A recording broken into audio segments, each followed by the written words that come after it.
Yeah, I'll react to that, sure. Hi guys. Let's watch another Rick Steves video because they're really good. So, the original link to the video, my name's Connor. Hi, how are you? Rude, sorry. The original link to the video, top of the description. Below that, link to the Discord. I'd love to have you. Let's go. Oxford. Ooh, Jinx. Oxford, founded in the 10th century, is home to the oldest university in the English-speaking world. Its university was born back in the early Middle Ages, and ever since the first homework was assigned, the University of Oxford's graduates have helped to shape Western civilization. It brags that its teachers and alumni include a couple dozen prime ministers, over 50 Nobel Prize winners, and nearly a dozen saints. Today, it's a thriving town of 160,000, part industry, part university, and part bedroom community for Londoners. It's a lively town filled with fun and energy during both the academic term, when you'll see students everywhere, or during summer break. We're here in July, when tourists outnumber the students. Like in Cambridge, the river is filled with tourists, still working on their punting skills. Oh, we're gonna smash. Ooh. Oxford's That was a main lot drag, more violent than I expected. High Sorry. Street. I thought it was going to sort of Oxford's slide. main drag, High Street, is lined with both shops and colleges. Again, it's a mix that illustrates that town gown division. You guys are so lucky. Do I have to There's been explain a why? tension between the privileged university population and the hardscrabble regular people of Oxford for over 800 years.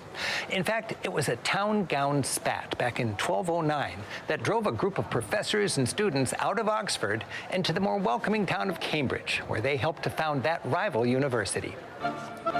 The historic heart of Oxford University is its old school quad. In the courtyard of its main library, the quad is surrounded by the university's first set of purpose-built classrooms, each marked with the original curriculum: metaphysics, astronomy, music, moral philosophy, and so on. Oxford, like Cambridge, is designed on the collegiate system. While each of the many colleges nurtures its students in its own way, the university provides the curriculum. And while students live and study and are mentored in their respective colleges, it's here in the university buildings that they go to class, are tested, and enjoy the great ceremonial events that come with being a student at Oxford. To imagine studying here in the 1400s, pop into the Divinity School to see the university's first formal classroom. Here, under this impressive fan-vaulted ceiling, the mission of higher education was particularly respected. Upstairs is Duke Humphrey's library. In those days, libraries were placed above classrooms for maximum sunlight and minimum moisture. It's a world of books dating back to the Middle Ages, stacked neatly under a painted wooden ceiling. Books were considered so precious that many were actually chained to the desk.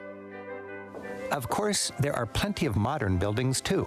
In a wing of the university's fabled Bodleian Library, visitors are free to peruse its treasures gallery, a literary treasure chest celebrating the genius of Oxford over the centuries. You'll see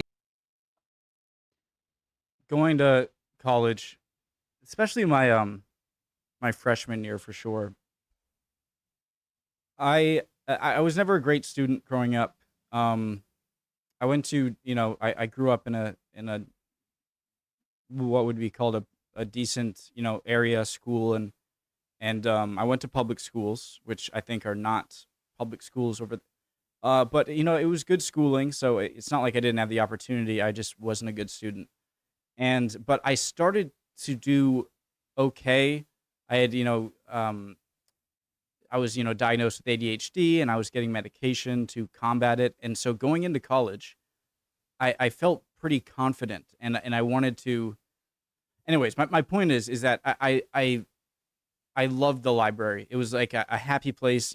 Just going there and sitting your bag down and just all your stuff out and just doing whatever you have to do. And to go to a college like this and have such a historic, history all around you must have been a magical experience. a shaky treasure chest celebrating the genius of Oxford over the centuries.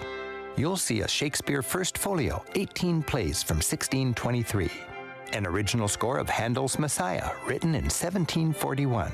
A copy of the Magna Carta from 1217, when King John was forced to grant his nobility certain rights, opening the door to democracy. It seems this copy was nibbled on by a mouse. Fancy meal. Across the street is the Museum of the History of Science. It's filled with scientific equipment that the scholars of Oxford used to change our world. There's chemistry, the 18th century boom in the study of oxygen and other gases. Medicine, after 1850, anesthetics and antiseptics made major surgery more survivable. Microscopes helped scholars. Sorry, guys. Made major surgery more survivable. Microscopes helped scholars observe until then unseen worlds. Science enjoyed the support of England's royalty. King George III had his own ornate microscope, made of silver, in 1770. And Einstein's chalkboard still features his hand-scrawled equations from 1931. Obviously, from the last 4 lines, the universe is expanding. Obviously. Like at Cambridge, you can visit many of Oxford's colleges. Magdalen College, where C.S. Lewis taught, is the prettiest. Established in 1458, its cloister is a monastic-feeling square ringed by the dining hall, chapel, and student dorms. The grounds are meticulously look at kept. that grass! Look at that grass right there. Hall, chapel, and student dorm. Jesus Christ. The grounds are meticulously kept, as if to inspire Magdalen students to excellence. Christ Church is Oxford's grandest college with the most esteemed list of alumni.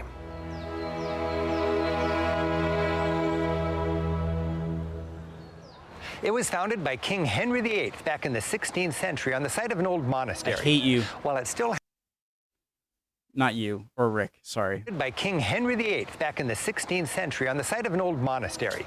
While it still has a close connection with the royal family, it's most popular these days because scenes from the Harry Potter movies were filmed here. I was gonna say it, but I didn't want to be that guy to be like, oh, it's England, oh, castle-y look area, it's a school, Harry Potter. I didn't want to say it, but I should have. Harry Potter fans love the dining hall. The Grand Hall, with its splendid That's hammer neat. beam ceiling, is ringed with portraits of alumni gazing down, as if wondering, who's Harry Potter?